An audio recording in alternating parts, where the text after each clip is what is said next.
खबरों में आपका स्वागत है। मैं हूं आपके साथ सुरभि राजपूत। सीधा रुख करते हैं खबरों की ओर। गांधी पार्क में राष्ट्र नीति समूह ने यूकेपीएससी घोटाले को लेकर प्रदर्शन किया है और इस दौरान विनोद तिवारी के नेतृत्व में मुख्य सहयोगी अजय जोशी ने प्रदर्शन किया और 5 सूत्रीय मांगों को लेकर अनिश्चितकालीन भूख हड़ताल पर बैठने की चेतावनी दी। साथ ही पेपर लीक मामले पर सीबीआई जांच और कड़ा कानून लाने की बात भी कही।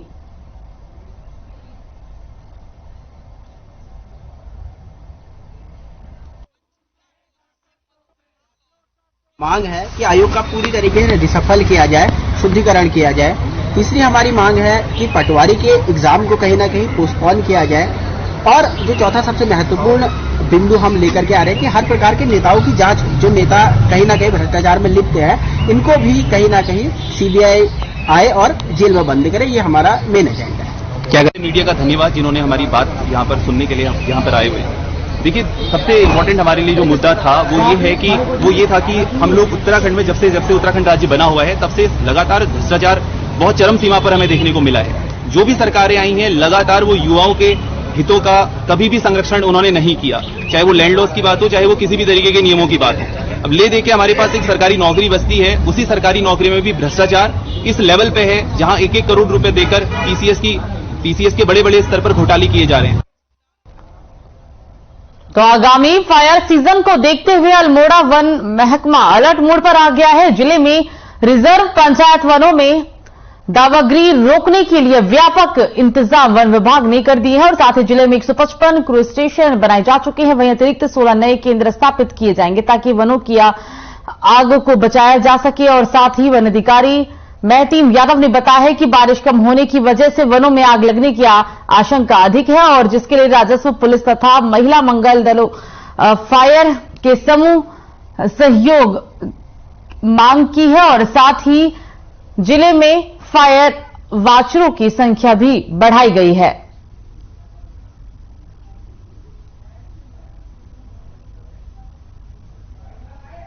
हमें कुछ नई चीजों को लागू करने का प्रयास किया जा रहा है। सर्वप्रथम क्रूज स्टेशन की संख्या बढ़ाई जा रही है, 16 नए क्रूज स्टेशन बनाए जा रहे हैं। उसके अलावा वन पंचायतों को रॉयल्टी वितरण की कार्रवाई भी की जा रही है और ये प्रयास किया जा रहा है कि उस रॉयल्टी से भी कुछ फायर वाचर रखे जाएं तथा महिला समूहों को भी कुछ धनराशि प्रोत्साहन के रूप में दिए जाए। तीसरा जो कि सबसे महत्वपूर्ण है, 1 अप्रैल 2023 को ओड़ दिवस मनाया जाना प्रस्तावित है, जिसमें प्रत्येक ग्राम में ओड़ दिवस मनाया जाएगा। और तो देहरादून में उत्तराखंड बेरोजगार संघ से जुड़े तमाम बेरोजगार युवाओं ने राज्य सरकार के खिलाफ प्रदर्शन किया और इस दौरान बेरोजगार संघ के अध्यक्ष बॉबी पवार ने कहा कि राज्य के युवाओं का आयोग से भरोसा भंग हो गया है। सरकार को चाहिए कि भर्ती परीक्षा की जांच पूरी होने के बाद ही भर्ती परीक्षाओं को कराए और साथ ही नकल विरोधी कानून लागू होने के बाद ही राज्य में परीक्षा होनी चाहिए और इसके साथ ही भर्ती परीक्षा में हुई धांधली की सरकार जांच कराए। उन्होंने सरकार को चेतावनी देते हुए कहा है कि अगर सरकार ने युवाओं की मांगों पर ध्यान नहीं दिया तो आने वाले समय में उग्र आंदोलन किया जाएगा।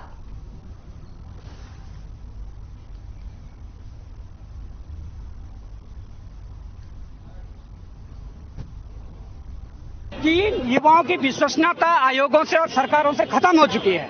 अब उस विश्वसनीयता को वापस पाने के लिए पहले आप अच्छे से जांच करवा दीजिए, उसके बाद ही परीक्षाएं प्रारंभ करवाइए। परंतु सरकार की तानाशाही, आयोग की तानाशाही ये है कि आयोग के 2 अनुभाग अधिकारी जेल के अंदर है, पर उनके ऊपर जो एग्जाम कंट्रोलर था वो अभी भी 12 तारीख को परीक्षा करवाने में लगा हुआ है।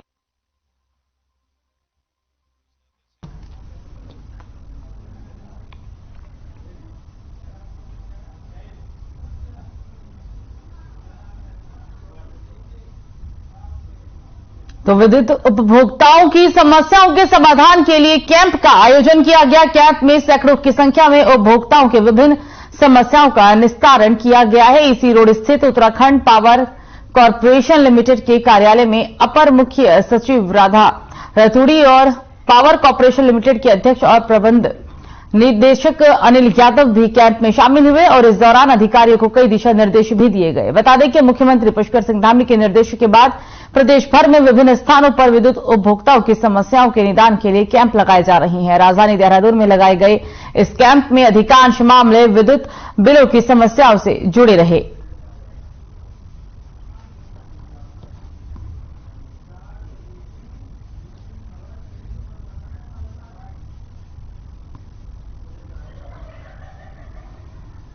माननीय मुख्यमंत्री जी के निर्देशानुसार पूरे प्रदेश में विद्युत विभाग को उपभोक्ताओं के दरवाजे तक जाना था। उसी के क्रम में हम लोगों ने करीब 500 शिविरों का आयोजन किया है पूरे प्रदेश में पिछले 15 दिनों में, और उसमें करीब 20,000 उपभोक्ता टर्न अप हुए, जिनकी समस्याएं नाना प्रकार की थी, जैसे एनआर, किसी की खराब मीटर की समस्या थी, किसी के पोल आसपास जो पोल था वो सड़ा हुआ था या गल गया था। इस तरह की जो भी समस्याएं थी, उन समस्याओं का मौके पर नोट करके और वहीं के वहीं निदान करने के लिए कैंप आयोजित किए गए, और इन आयोजनों से बहुत फायदा हुआ।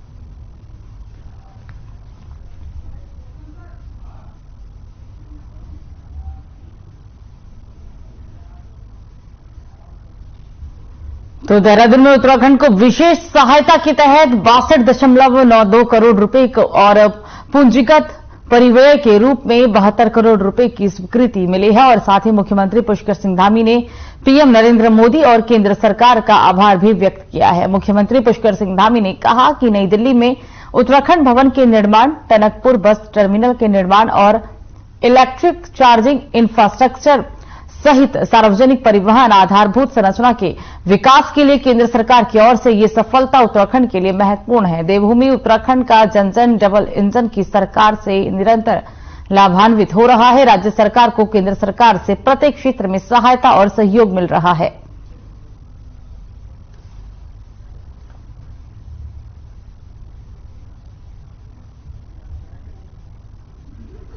राज्य को विशेष सहायता राशि स्वीकृत की गई और इसका सीएम पुष्कर सिंह धामी ने आभार भी व्यक्त किया। हम आपको ये ट्वीट दिखा रहे हैं सीएम पुष्कर सिंह धामी का। उन्होंने अपने ट्वीट के जरिए केंद्र सरकार और प्रधानमंत्री नरेंद्र मोदी का आभार व्यक्त किया है। ट्वीट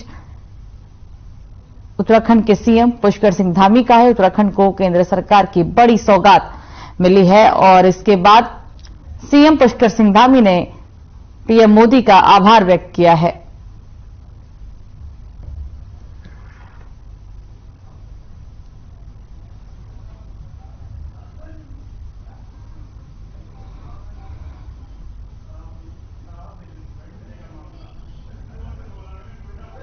राज्य को विशेष सहायता राशि स्वीकृत की गई है और इसी के तहत सीएम पुष्कर सिंह धामी ने केंद्र सरकार और प्रधानमंत्री नरेंद्र मोदी का आभार व्यक्त किया है और आभार भी व्यक्त किया है। और साथ ही हम आपको ये ट्वीट भी सीएम पुष्कर सिंह धामी का दिखा रहे हैं।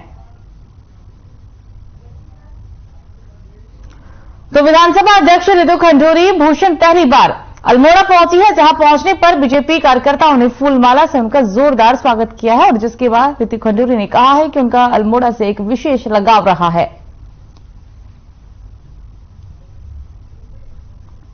रितु खंडूरी पहली बार अल्मोड़ा पहुंची, बीजेपी कार्यकर्ताओं ने उनका जोरदार स्वागत किया। ये तस्वीरें हम आपको दिखा रहे हैं जब रितु खंडूरी अल्मोड़ा पहुंची थी। वहां पर काफी संख्या में लोग मौजूद थे, बीजेपी के कार्यकर्ता मौजूद थे, जिनका स्वागत बीजेपी के कार्यकर्ताओं ने रितु खंडूरी का फूल मालाओं के साथ गुलदस्ता देकर अभिनंदन किया है।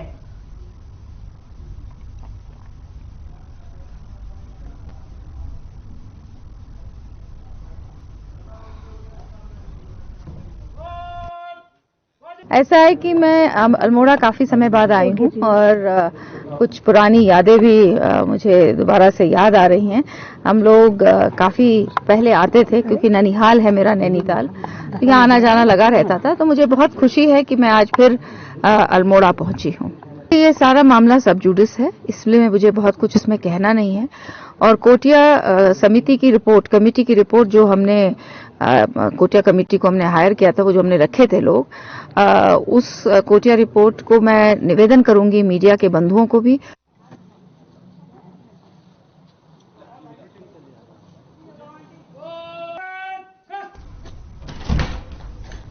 तो हरियाणा की तर्ज पर उत्तराखंड सरकार भी अब हेल्थ का यूनिट कार्ड बनाने जा रही है और साथ ही सचिव नियोजन मीनाक्षी सुंदरम का कहना है कि इस यूनिट कार्ड के जरिए परिवार के बारे में सभी जानकारी जुटाई जा सकेगी। साथ ही सरकार की योजनाओं का लाभार्थियों तक पहुंचाने में भी आसानी होगी। उनका कहना है कि यूनिट हेल्थ कार्ड बनाने को लेकर प्रक्रिया शुरू होने जा रही है और इसी योजना से लोगों को बड़ी ही आसानी से लाभ भी मिल सकेगा।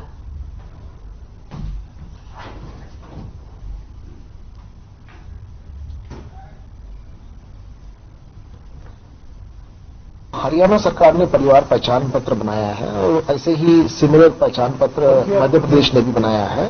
तो ये एक सिमिलर एक्सरसाइज उत्तराखंड सरकार भी करने जा रहे हैं। नियोजन विभाग उसके लिए नोडल विभाग है। तो इसमें एनआईसी को हमने अभी रोपिन किया है और एक दो दिन में मुख्य सचिव महोदय की अध्यक्षता में समीक्षा बैठक भी होगी और उसमें हम हरियाणा और मध्य प्रदेश ने जो किया है उससे भी थोड़ा सा आगे हम लोग जाना चाहते हैं। हम परिवार की डिटेल को इकट्ठा करना और उसको डेटाबेस बनाना, उसके साथ साथ जो लाभार्थी परक योजनाएं हैं उसको बेटर टारगेटिंग करने को लेकर के रणनीति बनाने के लिए भी हमें ये बेसिक डेटा हेल्प करेगा।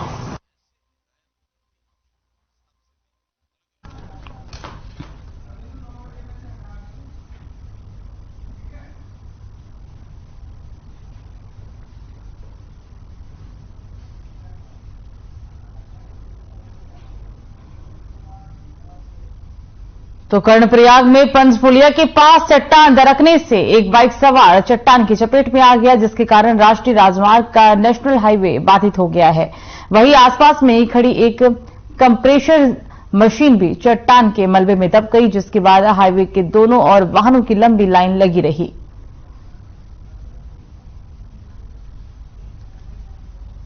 नेशनल हाईवे पर लंबा जाम लगा रहा।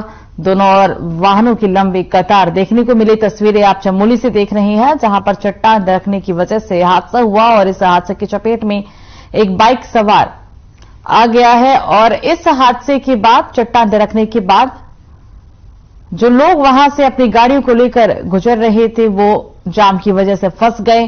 हाईवे के दोनों ओर गाड़ियों की लंबी कतार देखने को मिली है। पूरा मामला चमोली से नेशनल हाईवे की तस्वीरें, दोनों ओर गाड़ियों की लंबी कतारें देखी गई। चट्टान दरकने की वजह से लोगों को काफी परेशानियों का सामना भी करना पड़ा और चट्टान दरकने के कारण एक बाइक सवार इसकी चपेट में आ गया।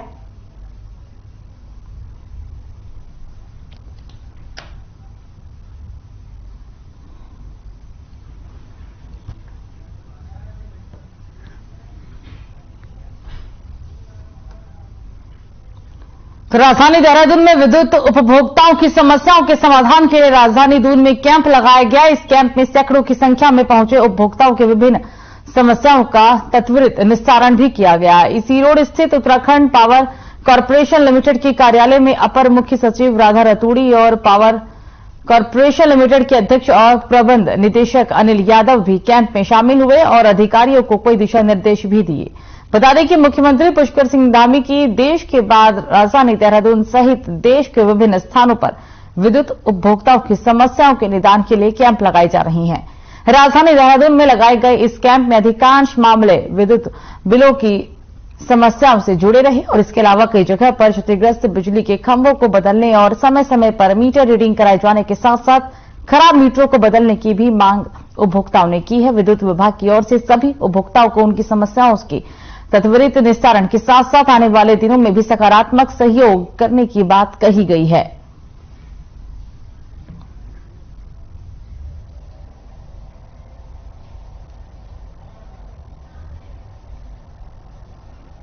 ये जो शिविर लगे हैं इसका आइडिया एक्चुअली माननीय मुख्यमंत्री जी ने ही दिया था, क्योंकि उनके पास बहुत सारे लोगों के फोन आते थे, बिल सही नहीं आ रहा है या हमें लो वोल्टेज है या हमें तार शिफ्ट करना है।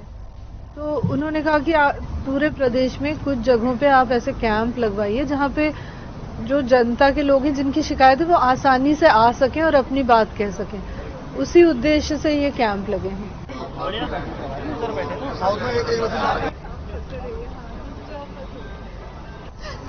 एक ही होना चाहिए ना सबका, एक ही मतलब तो खबर जसपुर से, जहां कासमपुर मोड़ पर एक बार फिर तेज रफ्तार का कहर देखने को मिला। बता दें कि दो बाइकों की आमने सामने की भिड़ंत में बाइक सवार दो लोगों की मौके पर ही मौत हो गई और एक गंभीर रूप से घायल भी हो गए, जिसे उपचार के लिए हायर सेंटर रेफर कर दिया गया है। मौके पर पहुंची पुलिस ने शव को कब्जे में लेकर पोस्टमार्टम के लिए भेज दिया है। ये पूरा मामला आपको जसपुर से बता रहे हैं।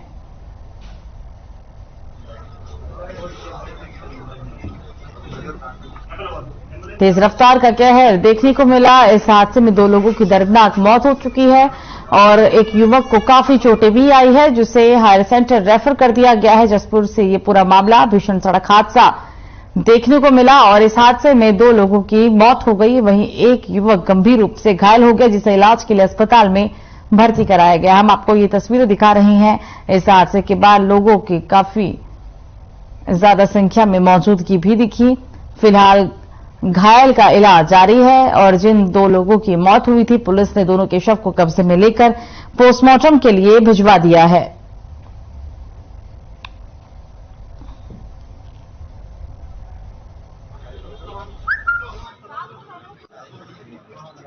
सूक्ष्म चौकी के एरिया में एक ये एक्सीडेंट हुआ है। इसमें दो मोटरसाइकिल हैं जो आमने सामने से टकराई हैं और काफी रफ्तार में भी रही हैं। इसमें एक पक्ष में एक युवक है जिसका नाम है आकिब, उसकी मृत्यु हो चुकी है और दूसरे पक्ष की तरफ से एक अभिषेक और कमलजीत, दो युवक हैं। उसमें से अभिषेक की भी मौके पे ही मृत्यु हो गई है। जो कमलजीत है वो भी अभी सीरियस है, उसको हायर सेंटर के लिए रेफर किया गया है।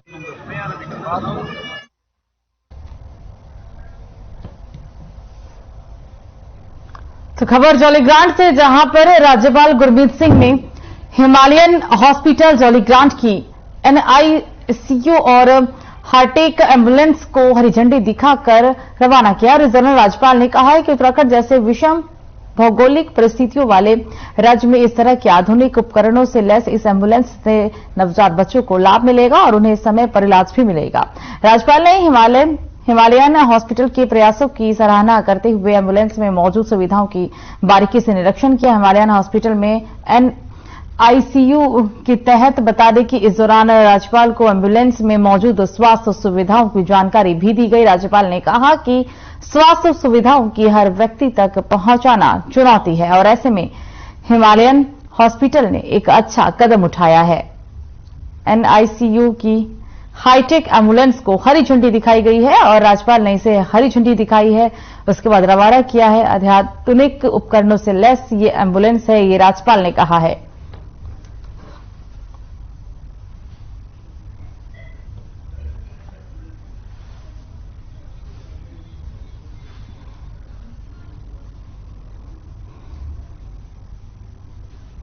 राज्यपाल ने इस हाईटेक एम्बुलेंस को हरी झंडी दिखाकर रवाना किया। इस एम्बुलेंस के चलने के बाद नवजात बच्चों को इलाज में काफी सहायता मिलेगी और जौलीग्रांट की ये तस्वीरें, राज्यपाल ने इस एम्बुलेंस को हरी झंडी दिखाकर रवाना किया। ये हाईटेक एम्बुलेंस है जो नवजात बच्चों के लिए काफी मददगार होगी। इससे नवजात बच्चों को सही से इलाज भी मिल पाएगा और समय पर बच्चों को इलाज मिल सकेगा।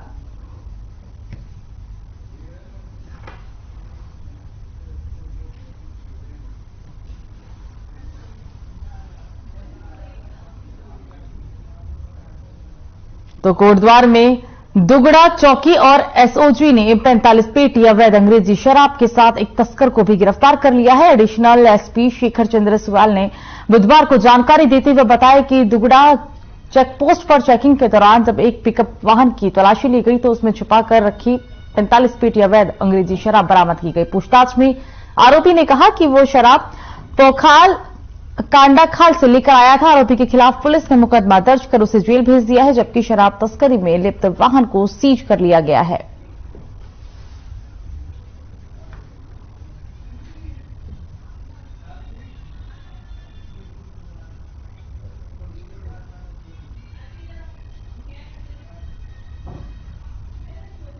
देखिए, पिछले गत महीनों में NDPS और शराब को लेकर के पौड़ी पुलिस एकदम एक्टिव है। कल भी हमारी SOG टीम ने थाने की टीम के साथ मिलकर करीब 45 पेटी अवैध तरीके से जो जगह जगह पहुंचाई जानी थी शराब, उसको पकड़ा है। तो एक बड़ी उपलब्धि है और टीम को भी हमारी बधाई उसके लिए।